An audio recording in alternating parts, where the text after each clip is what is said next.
The opinions expressed in the following programs are those of the participants and do not necessarily reflect those of Rogers Cable or Rogers TV.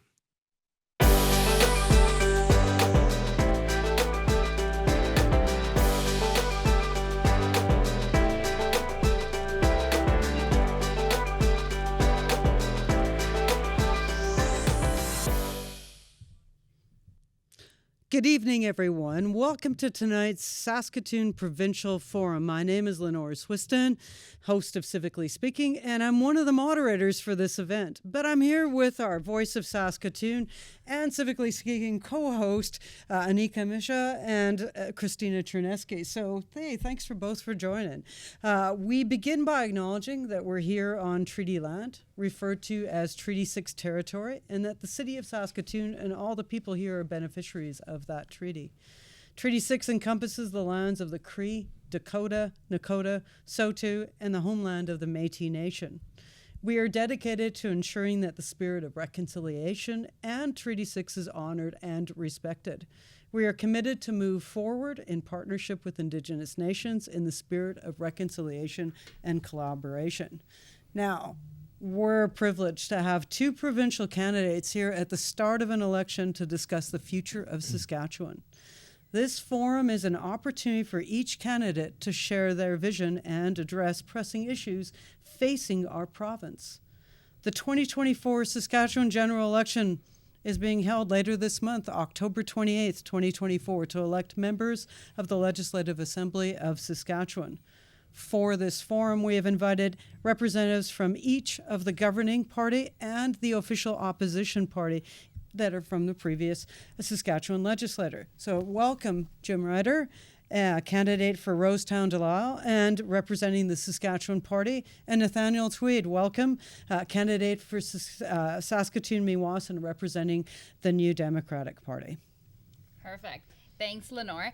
And this forum will focus on issues which do have an impact on all of us. As a quick reminder, the political structure in Saskatchewan, there are 61 constituents across Saskatchewan. A party needs 31 at minimum to form government. If you need to find out anything about the upcoming election, please go to elections.sk.ca. And to remind you, at the dissolution of the 29th legislature, the Saskatchewan Party held 42 seats, the NDP 14, and Independents 4, and 1 seat was vacant. Now, each candidate will have 2 minutes to deliver their opening remarks. I will start with Nathaniel, and then I'll go to Jim. So, Nathaniel, you have 2 minutes.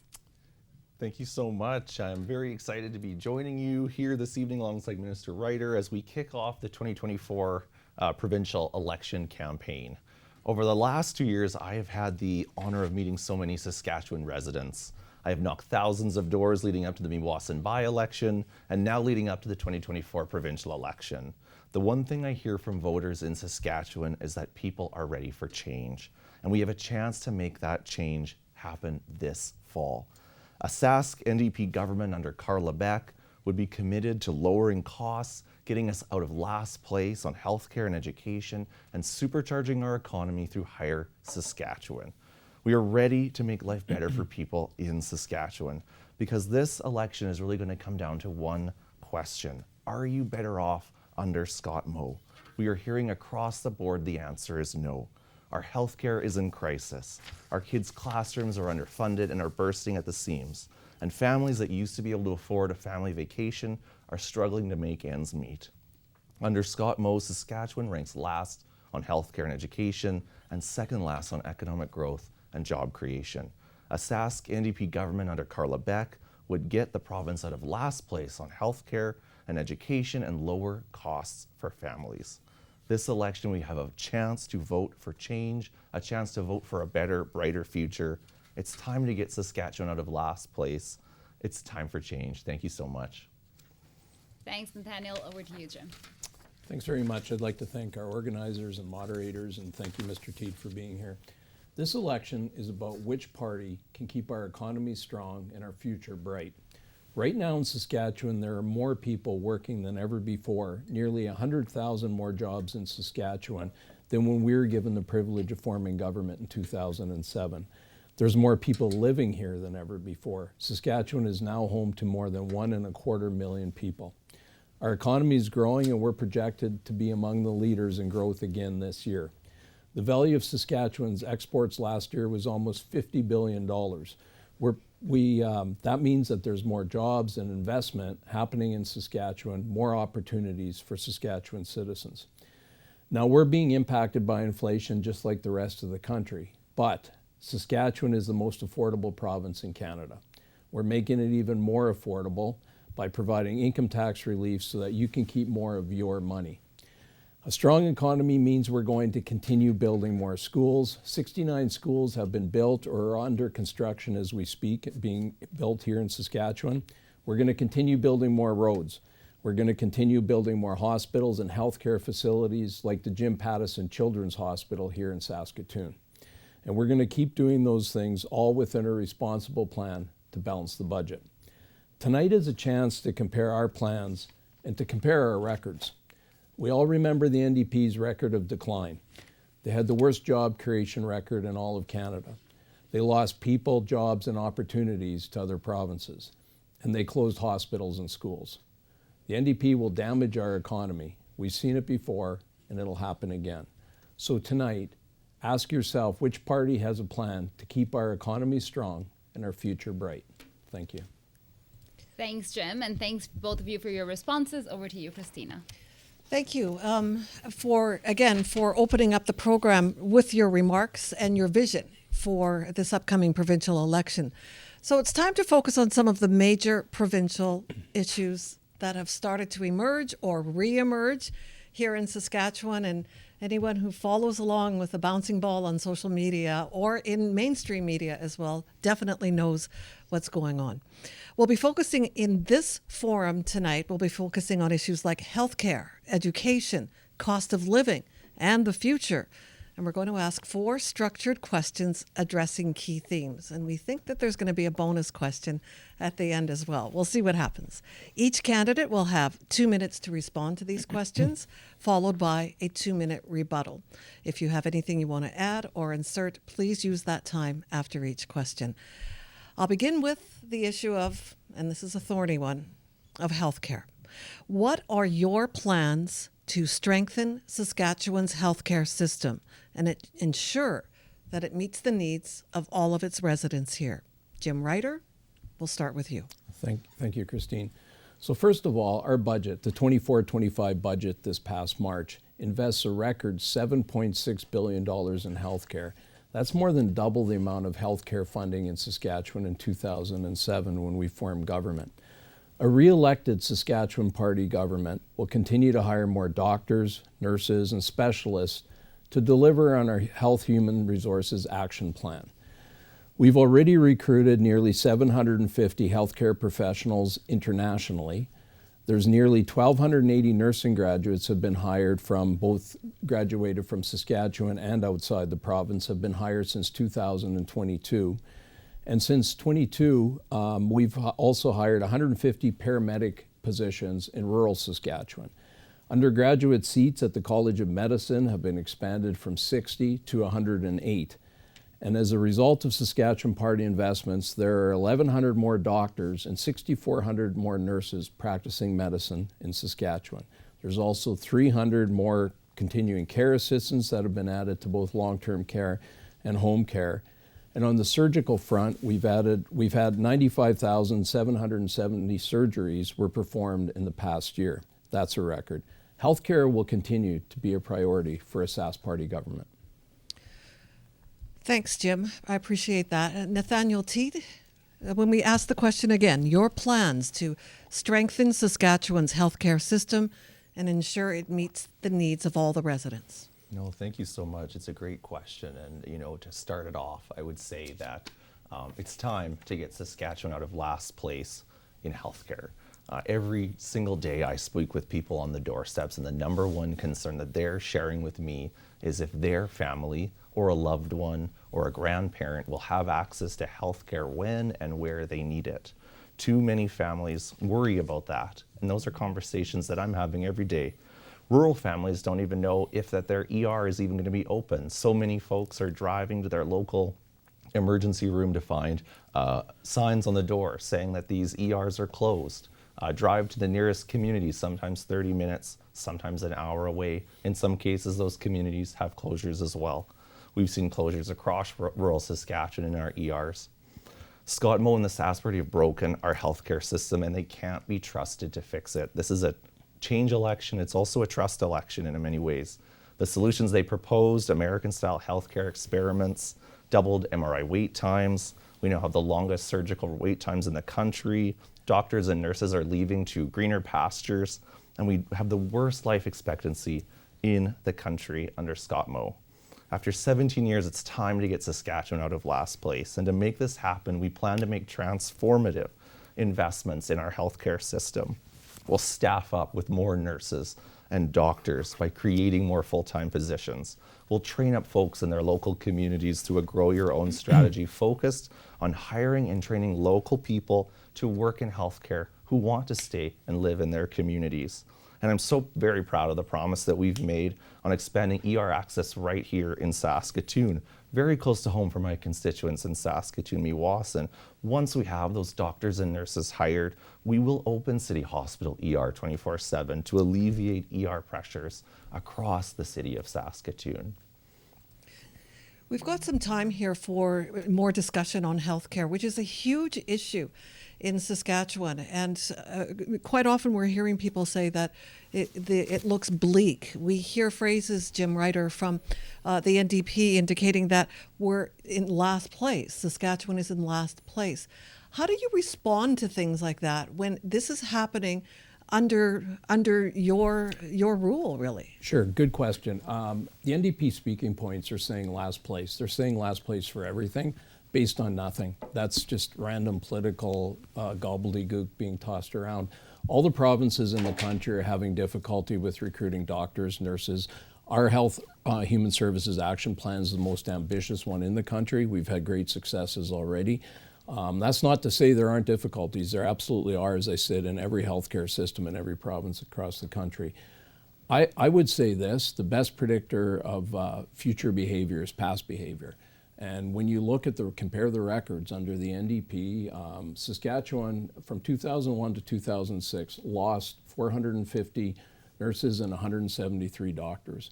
Under a Sask Party government, as I mentioned earlier, there's 1,100 more doctors and 6,400 more nurses in the province.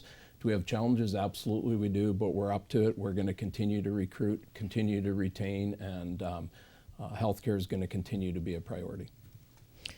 Nathaniel?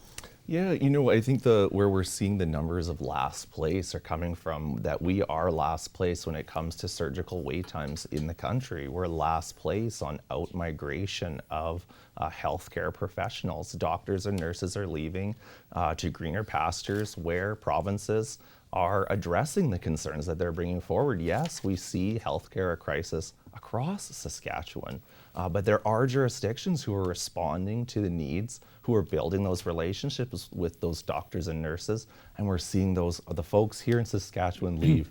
One only has to look at the most recent article by a family physician who wrote that she can't stay in Saskatchewan. She's going elsewhere where they're responding to the needs that she has as a family physician. And we can't have that. 1 in 6 people in Saskatchewan don't have a family doctor. And I mentioned that this is coming down to trust. For 17 years, the Sask Party is in power. The crisis in our healthcare system is theirs to their legacy on healthcare. Saskatchewan New Democrats built our healthcare system. We're asking the people of Saskatchewan to vote for change. Saskatchewan New Democrats will fix our healthcare system. Okay, thank you. We may be bringing up healthcare later in the program, but right now I'm going to throw the next question over to Lenore. Sure. There's been a lot of polls out, and we know health was one of the key issues. The other one was education. And so moving on to the issue of education, there's been lots of talk in the media lately about whether or not students are receiving the best education in a post-COVID era. How will you ensure that Saskatchewan's education system remains robust and prepare students for the future? Nathaniel, we'll start with you. Thank you. I am a teacher. I convocated with a Bachelor of Education in 2018. I want to see the best education for our children. I want a world-class education system But frankly, the Saskatchewan Party is letting teachers, they're letting families, they're letting students down. I heard it loud and clear when I gathered with over 3,000 teachers on the steps of the legislature that's last summer. I have so many friends and colleagues who are teaching who tell me the challenges that they're facing in their classrooms. And the fact is that Scott Moe has only added one new teacher for an influx of 15,000 extra students. We have kids cramped in classrooms without the supports they need. They're converting music rooms, art rooms, libraries. They're converting staff rooms into new school rooms. They've spent hundreds of thousands of dollars on billboards attacking teachers instead of negotiating for a fair deal. And so after 17 years of Sask Party cuts to our education system, we're committing to get us out of last place.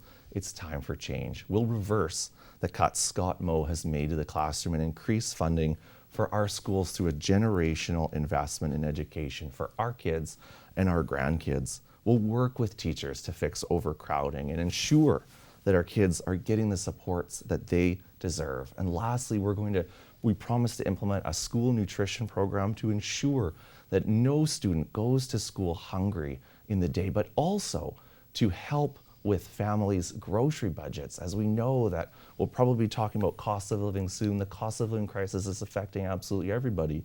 A school nutrition program will feed kids and ensure that parents can save money on their grocery budgets. Yeah, thank you. And you're keeping into time here, Nathaniel Tate. So really, really appreciating that. Same question to you, Mr. Ryder, Jim Ryder. And I want to repeat the question because people might just be tuning into this. So, there's been lots in the media lately about whether or not students are receiving that best education in a post-COVID era. How will you ensure that Saskatchewan's education system remains robust and prepares students for the future? I would start by saying Nathaniel's comments about cuts to the education system simply are NDP speaking points and are just not accurate. There haven't been cuts. The operating budget this year has an increase of almost 9%. It's a record amount of funding for operations and for school divisions. The pressures he talks about in the classroom were because of growth that frankly never happened under the NDP in this province.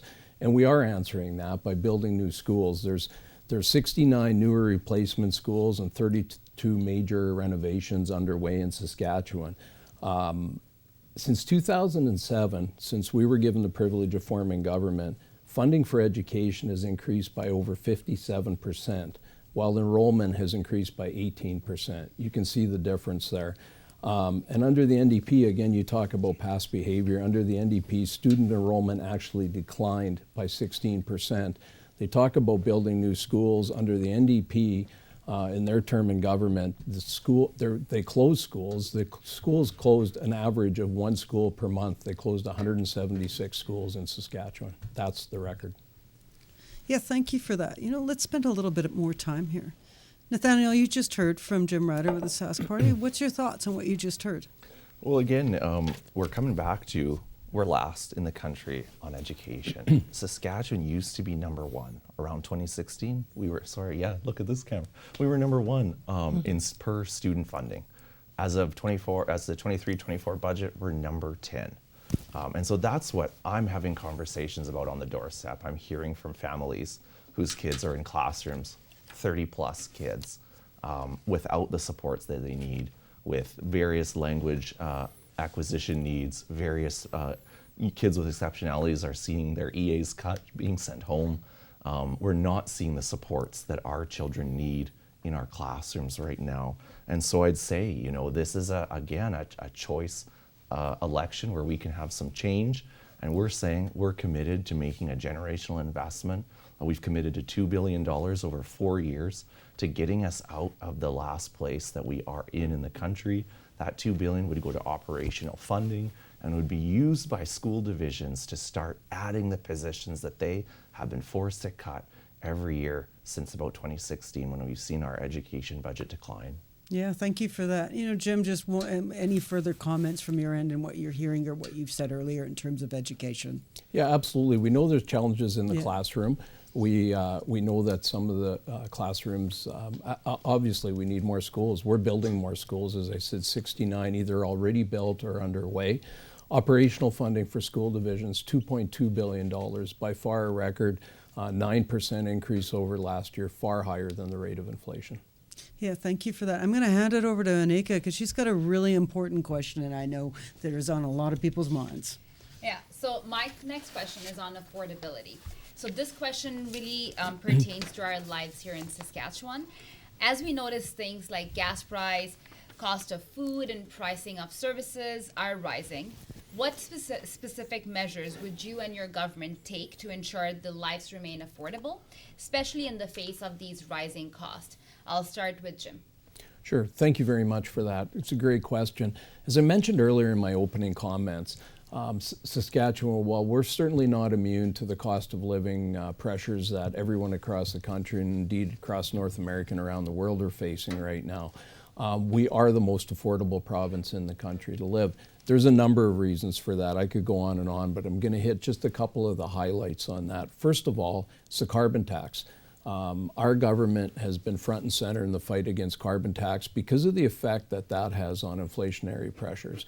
The NDP have not. The NDP have been supportive of carbon tax. Apparently, lately they may have flip-flopped on that, but for all along they've been in favor of it. So that's part of the issue. We've taken it off home heating, which we think has helped a lot of families in the province. And more recent, you heard the announcement yesterday from Premier Moe on the income tax changes. We've already made significant income tax changes since we formed government, but the announcement yesterday, if we're given the privilege to form government again, will reduce personal income taxes for every taxpayer in Saskatchewan and raise the low income tax credit. And what that'll do for our citizens is for a family of four, they'll save more than $3,400 over the next 4 years. A senior couple will save more than $3,100 over the next 4 years. And also very important, the plan will result in another 54,000 low-income individuals who will no longer be paying provincial income tax, and that's in addition to the 112,000 low-income individuals that we had previously taken off the tax rolls. So in comparison, under the NDP, a family of four started paying provincial income tax at $26,000 combined income. Now that's going to be at $72,000. That's the highest tax-free threshold in the country. Thanks, Jim. Over to you, Nathaniel. Yeah, thanks so much. You know, we've been saying on every doorstep it's time to cut the fuel tax and deliver cost of living relief. The message that the Sask Party is saying that we live in the most affordable province is ringing so hollow for so many folks that I'm speaking with. Families that I'm talking to on the doorstep are telling me that they're living paycheck to paycheck to make their ends meet. They're choosing utility bills over groceries. Over 50% of residents polled in Saskatchewan feel more worse off financially today than they did 1 year ago. And those same polls are showing some of the worst rates of financial insecurity in the country. Not to mention that in Regina and Saskatoon, we saw the highest percentage of rental increases in the country at nearly 22%. You know, but the thing is that the Sask Party hasn't really brought in any cost of living relief. In fact, they're just making things worse. They brought in the largest tax hike we've ever seen in history, raising the PST and expanding it over 32 times in one budget, from everything from kids' clothes to groceries. What we've been saying from the very beginning is that we need cost of living relief now, and these are the measures that we would put forward. Immediate relief at the pump with a cut of the provincial fuel tax for 6 months would get families savings right as they hit at the pump. We would remove the 6% PST on kids' clothes. We'd remove the 6% PST on groceries. We'd introduce a universal nutrition program so we could help save family money on their grocery bills. And we'd introduce landlord and tenant protection legislation to stem the increase of rental costs. Saskatchewan families deserve cost of living relief now, and Carla Beck is ready to deliver. And I can say this, that we will do all of this through a thoughtfully costed plan, and we won't be raising your taxes over our term in government. Thanks, Nathaniel. Jim, do you have anything to add to what Nathaniel said? Yeah. I do. Thank you very much. First of all, to Nathaniel's point in PST on groceries, there isn't PST on groceries. There is on a very narrow sort of snack food area only, not on groceries in general. And to the NDP's promise of a 6-month relief on gas tax, that's for 6 months. The income tax relief that I outlined would be permanently, far in excess of that. And also to his point on saying that the Sask Party's done nothing for relief, that's just simply wrong. The list goes on. We have the lowest personal income tax in the country indexed. We have the second lowest utility bundle in Canada. We've reduced education tax on property, the active families benefit, the children's drug plan, and probably most significant again, or most recent, the removing the carbon tax on home heating. All of those have been in place. There's many more. The NDP promises pale in comparison. Thanks, Jim. And Nathaniel, anything to add? Well, I just continue to think about the people that I'm speaking with on the doorstep who are telling me that they are living paycheck to paycheck. And the messaging from the provincial government that we live in the most affordable province in the country is just ringing hollow when you can't afford your groceries. Is it a let them eat cake type situation? I think it just shows a bit of how out of touch that this current provincial government is. And we're proposing a number of very real ways that we can save your family money. The pause on the gas tax in Manitoba saw an instant 20-cent reduction in fuel. We've seen jurisdictions across the country look to a pause in the fuel tax as a way to put more money back in your pocket while this cost of living crisis rages across the country. Alberta's done it, Ontario's done it, Manitoba just did it. We would scrap the PST on kids' clothes, knowing that kids' clothes aren't a luxury. That's something that you should be able to afford. We don't want to continue to make those more expensive. And we do want to scrap that 6% PST on groceries. We know that families are busy, and when they're running home to pick up that rotisserie chicken to feed the family before they're hitting a soccer practice, I don't think we should be throwing a 6% PST on that rotisserie chicken. Let's save them some money during this tough time. Thanks, Nathaniel. I'll pass it over to Christina. Thank you. Thanks very much. Let's switch gears here, and we'll likely be coming back to a couple of these issues, or you can address them, gentlemen, in your closing remarks as well.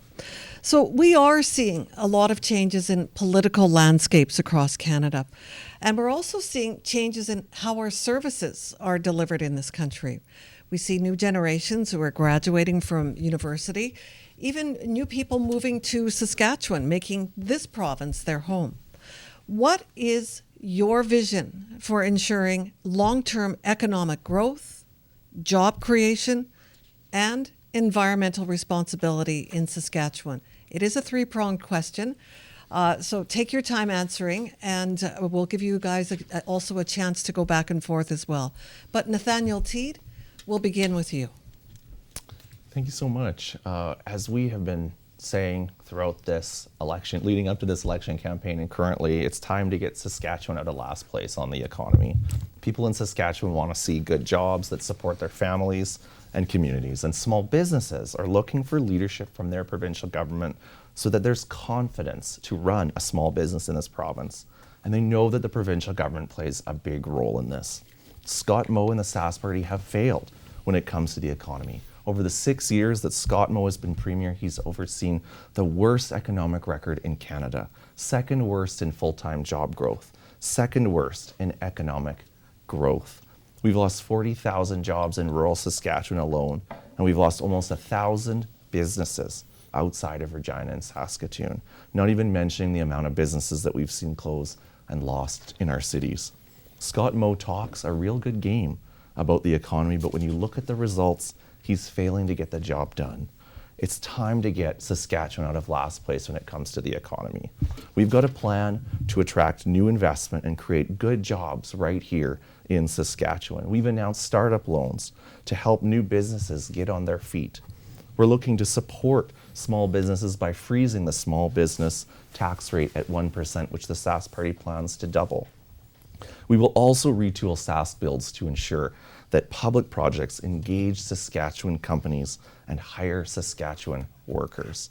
We need to stop the bleed of jobs heading in every other direction. We will stem the bleed of jobs, the thousands of jobs lost at our Crown Corporation. So many jobs have been lost to contract work over the last number of years under the Sask Party and through SaskTel or SGI. We will end this practice.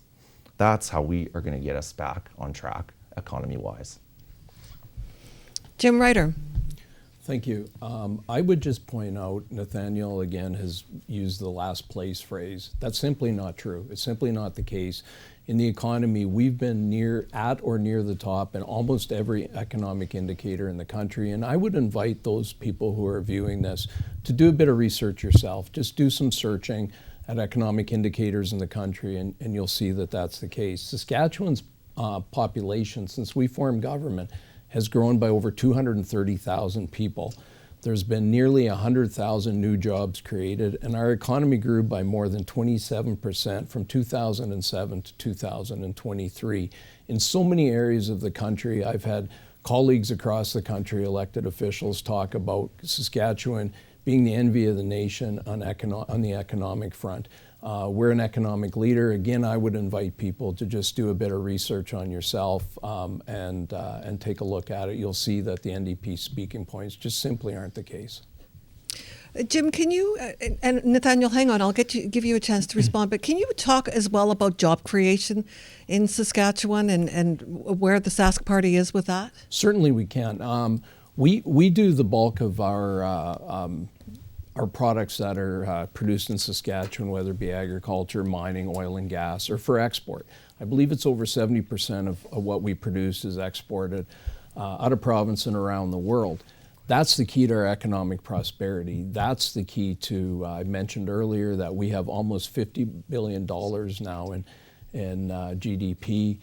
That's what's driving our economic growth. That's what's creating good jobs. That's what's creating business opportunities for so many small businesses around the province. And that, I think, is the future for economic growth for our country or for our province. And I would just add, it's not growth for growth's sake.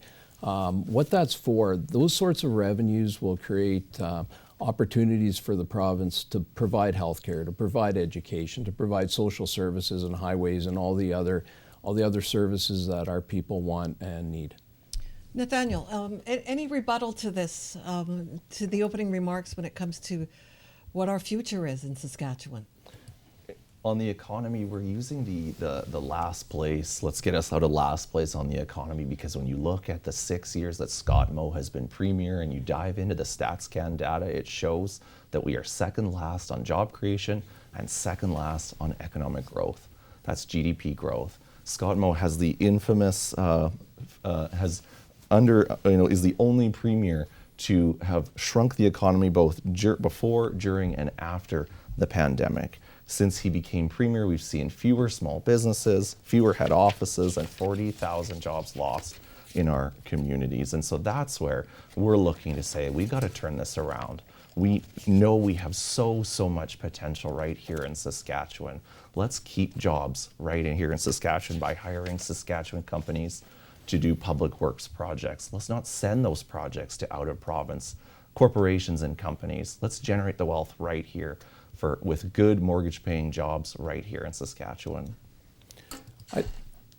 Many of our people, I would invite you to talk to our business community. Many of our business people talk about a problem in finding skilled workers, frankly. That's an issue. We have the lowest unemployment rate in the country. Mr. Teed talks about jobs out of province. We're an export-based economy. We need to have free trade. We need to have trade with other provinces and other countries. That's what drives our economic growth. Protectionism is not the answer. Protectionism would do significant damage to Saskatchewan. And again, I would invite people, he mentioned Stats Canada, I invite people to do their own research. You'll find that in virtually every significant economic indicator in the country, Saskatchewan has been and is, if not at the top, near the top. Just before I throw the next question to Lenore, just something that I want to address here in the question that I asked you as well, and I don't hear an answer coming from either of you when it comes to environmental responsibility in Saskatchewan. And I feel like we're at the time, we're past the time, that we need to have these discussions about it. So Nathaniel, let's go back to you and see if we can deal with the third prong of the three-prong question that I asked. No, thank you so much. And I know in Minister Ryder's comments, he talks about the Saskatchewan NDP supporting the carbon tax. He knows that isn't true. We've been very clear on the fact that we do not support the consumer federal carbon tax that's causing costs to go up. It doesn't work for our consumers. our producers, our farmers. It's making life more expensive for people in Saskatchewan. And in fact, his party voted in favor of our motion to remove that consumer carbon tax when we saw the exemption brought in Atlantic Canada. You know, we thought this was a fairly applied tax across the country. And when the federal government said you need to elect more Liberals if you want to see an exemption, we took ire with that and we brought forward a motion to the House calling on the government to scrap the carbon tax.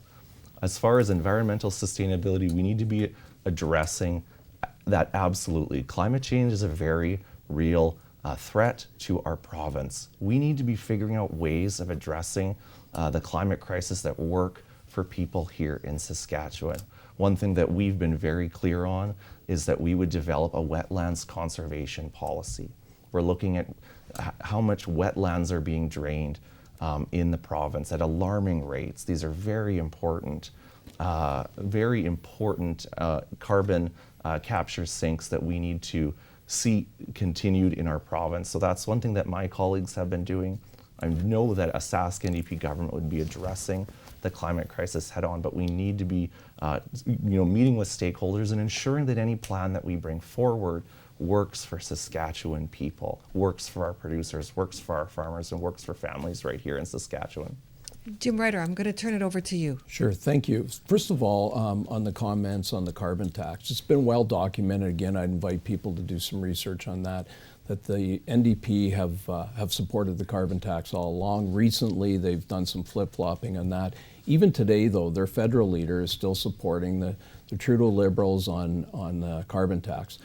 On the environmental sustainability side, I would say this: technology in our business community is doing amazing things. We have some of the most environmentally friendly mining in the world happening in Saskatchewan. I look at potash and I look at uranium, what they've done. On the oil and gas front, I think not enough credit is given to that industry in this province and in Western Canada as a whole on what they've done to lower emissions. Right now, if everywhere in the world produced oil and gas the way we did in Saskatchewan, emissions would be lowered overnight by 25%. That's significant on what that does for the environment, and I don't think enough credit is given to our industry for that. Thanks. Thank you very much, Jim Ryder, Nathaniel Teed, as we are in the height of the forum here this evening with the upcoming provincial election. And thank you for dealing with the three prongs, or the three tiers that we were talking about in this last question: economic growth, job creation, and environmental responsibility. We start to learn really quickly what are the major issues here in Saskatchewan, and an hour is not cutting it. Lenore, let me just throw it over to you here. Well, sure. You know what? And thank you so much. You know, there, and we're kind of flying here. We're flying a bit. We've got some time, and we want to explore through having this time on couple of other issues. So I've got one specific to your constituency. So I want to ask a question there. Nika's got one on immigration. She's going to ask that one there, and then we're going to open it up to you about what's an issue you might have or want to come back to. So that's kind of how we want to close the show out. So the question I have is specific to each of you respectively in your constituency. We didn't have this one in the script, so I'm full disclosure. But I want to just ask, starting with you, Jim Ryder, it's like you come from the Rosetown Delisle, constituency. That's where people are going to be voting for you. What's something specific that you want to tell us about your constituency, and what's an issue there that maybe you want to emphasize? Well, it's a great question. Broadly speaking, to start with, I would say our constituency is impacted by all the same issues that the rest of the province is: cost of living, affordability, healthcare, education, economic growth, all those things. But to get a bit more specific to address your question, to a great degree, our constituency there's a lot of farming in our constituency. Agriculture is huge. It's important to us. It's important to us that we, first of all, have value added in this province, which our government has made a great priority. And it's important that we have access to markets around the world for our agricultural products. That's why we have trade offices opened around the world where our better customers are, where we want to open doors to trading. Free trade for agriculture is just incredibly important. It creates jobs, it creates wealth, and again, as I mentioned earlier, what that wealth does is it provides revenue for the provincial government to provide all the services that our citizens need. Yeah, thank you for that. And Nathan, same question to you. Nathaniel, same question to you. There we go. That's my first flub on that. We always have one a show, so that's good. We got that out of the way. But Nathaniel, you represent Saskatoon-Meewasin. What's some issues there specific to that constituency that's important for the voters there to hear from you? No, absolutely. Thank you so much for the question. And I think, Minister Ryder is right. These issues relating to affordability, to healthcare, to access to education, and good jobs is exactly the same issues that are facing folks in rural Saskatchewan and in our urban centers. When we really peel back a bit, we're all fairly the same. We all have very similar issues that we need addressed. In Saskatoon-Meewasin, I've made it a goal of knocking my riding every year. As an urban seat, it's a little easier because I don't have to drive a long distance, but, trying to get out there on the doorsteps and talk to people, and I hear those concerns. And so one of the things that I'm really proud about our proposals as we head into this provincial election would be the opening of the ER at Saskatoon City Hospital. This is something that's going to have a huge impact on folks right in my riding, right in downtown Saskatoon, and frankly across our Saskatoon and greater community, alleviating the pressures that we're seeing on our ERs, because we know that an emergency doesn't happen during business hours. And so I'm really proud to be bringing that to the doorsteps, saying, we are going to invest in healthcare with a generational investment. And once we have those doctors and nurses hired up here in Saskatchewan, we're going to open that emergency room so that folks in my constituency and across Saskatoon will have access to emergency services when and where they need it. And they know they'll have more peace of mind knowing that we're relieving the stress that we're seeing on our other two emergency rooms. So that's one of the big things that I'm proud about to take to my constituents in Saskatoon-Meewasin. Yeah, thank you both for that. We threw that one at you, so we really appreciate the fact that we were able to do that and get people to hear a little bit different perspectives in terms of where your constituencies and what you're sharing about them. I want to throw it to Anika because there's a question that's come through our feeds about immigration. And so, Anika, you want to field that one? Yeah, so the next question is on immigration. I am an immigrant myself. I came to Canada 12 years ago as an international student. So, I'm excited for this question. So I'll start with Nathaniel. Does your party have any plans for immigration programs specific to Saskatchewan? Well, as you know, or as some people who might be turning in our Canadian political system, immigration is one of those issues that's fielded by our federal government.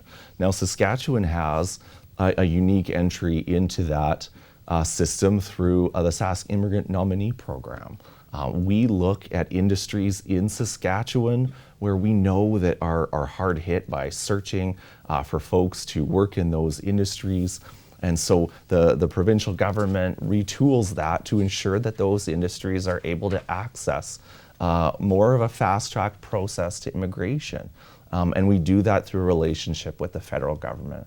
I know that immigration is a really important issue. We see a lot of folks coming into our constituency offices looking for assistance on immigration programs.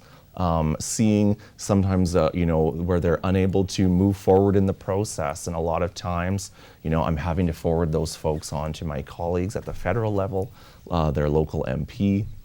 When it comes to Sask Immigrant Nominee Program, I think we just have to ensure that that program is working well for folks here in Saskatchewan. And I think a Sask NDP government would be looking at ensuring that the Sask Immigrant Nominee Program is meeting the needs of folks right here in Saskatchewan. Thanks, Nathaniel. Over to you, Jim. As Nathaniel mentioned, the immigration is primarily a federal issue, but as he also mentioned, there's the Immigrant Nominee Program. I think what you've seen in the past here is much of the direction the Sask Party government would continue to go. We've relied on that program in a number of different fields where there's been requirements for different types of professions. For example, we've used that substantially for healthcare professionals.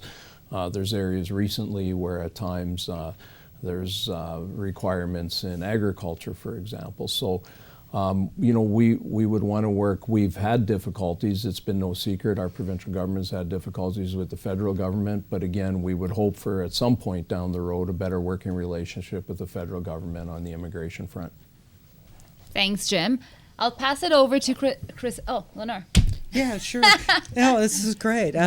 We wanted to give you the opportunity, and we did give you a little bit of a heads up on this, but we wanted to give you the opportunities. We're starting to wrap this show up to kind of bring an issue that you want to highlight, that you think is important and believe in, and that's important for the voters to hear about, and why that's the case. So who went last time?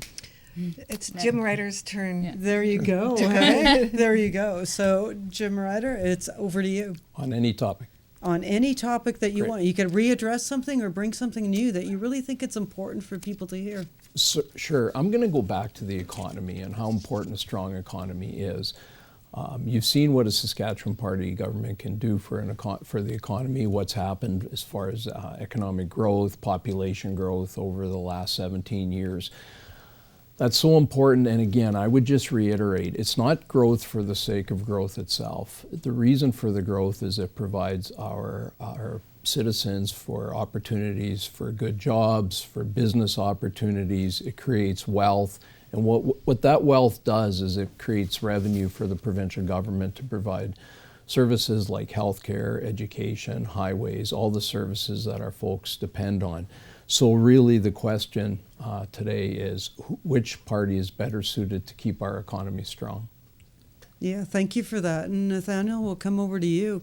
What's an issue for you that's something that you want to highlight and why you want to highlight that to voters out there? Yeah, I think I'll take the broad approach, and it's just kind of the conversations that I've been having on the doorstep. What is this provincial election about? What's the ballot box question? And I think the conversation that I've been having with a lot of folks is that after 17 years of Sask Party government, are you better off in Saskatchewan? We're hearing so many concerns and things that we've canvassed. Folks are living paycheck to paycheck. Our healthcare system is in crisis. Our kids are being forced to share desks and textbooks in our schools. And so really what we've been saying to the folks in Saskatchewan is that this is a change election. You have a choice. You have a choice that we can get ourselves out of healthcare. We can get ourselves out of last place on healthcare and education. We have that moment. We have a chance to rejuvenate our economy through Higher Saskatchewan. So we're really promoting a hopeful vision of the future, and we hope that folks will deep dive into those platforms as they're released and see what the two parties are offering as far as that vision of the future for Saskatchewan. Yeah, thank you, Nathaniel, and thank you, Jim, both for responding to that kind of on-the-fly question. I'm going to hand it over to Christina as we're getting into the last few minutes of the show. So here we go.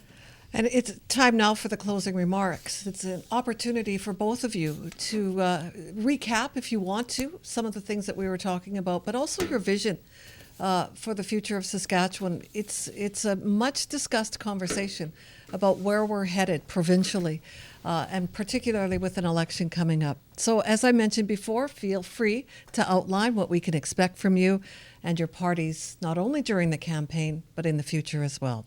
You'll have 2 minutes each to share with us your thoughts, and we'll start with Jim Ryder. Thank you. First of all, thank you to the moderators. Thank you to Mr. Teed for being here tonight. It was a great opportunity. Saskatchewan is growing at its fastest pace in more than a century. A strong and growing economy means more good jobs and opportunities in our province, vibrant communities, and a great quality of life for Saskatchewan people.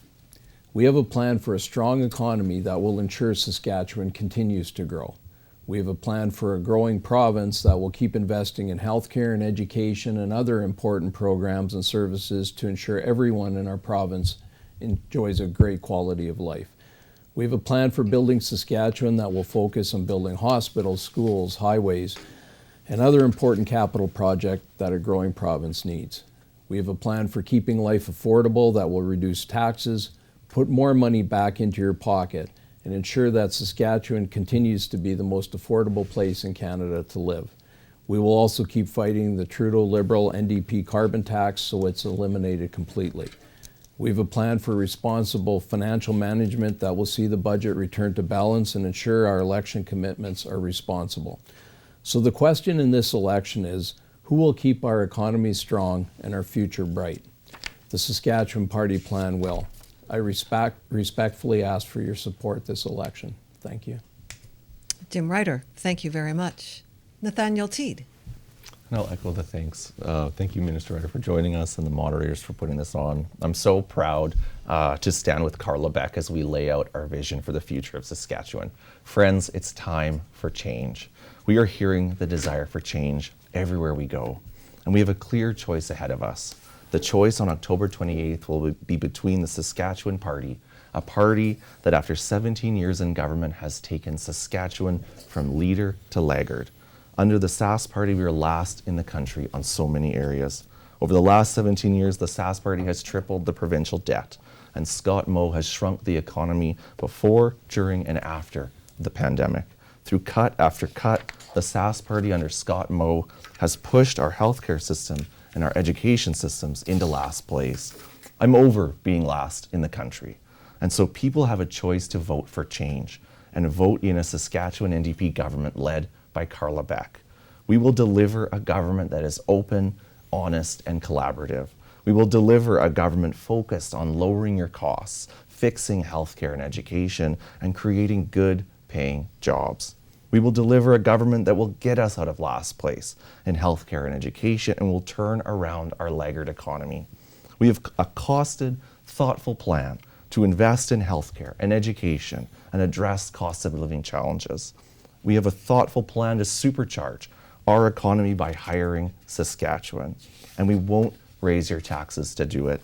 In fact, we'll cut your taxes to make your life more affordable. We are listening and responding to what matters most to you.